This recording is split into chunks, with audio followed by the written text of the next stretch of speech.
এ mutton খাচ্ছিস? Mutton খাচ্ছিস? বাবা মাটন খাচ্ছে দেখো। পরীক্ষা শেষ আর আজকে মাটন খাচ্ছে। পরীক্ষা শেষ, কালকে পরীক্ষা শেষ, তো একটু মাটন হয়েছে। তো মাটনটা আজকে আমার ননদ রান্না করছে। চলো দেখাই তোমাদের, চলো। যখন ওই ঢাকনাটা দিয়ে খুলবো, মাংস হলে ভাত খাওয়াবো তোমাকে।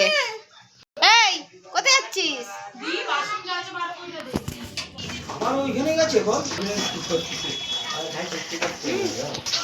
একা একা খাচ্ছে মাটন, তো দেখো একা একাই খাচ্ছে মাটন। হ্যাঁ একা একাই খাচ্ছিস? হ্যাঁ কোনো কথা না, আমরাও করি। সুন্দর নাইটি পরেছে ভাবি। কি দেখি দেখি বাবু দেখি, পারবি ওকে বেটা? মাংস হলে খাওয়াবো, তো মাংস এখন বসিয়েছে, তো কষা ওকে দিয়েছে, দেখো সবটাই খেয়ে নিয়েছে ও।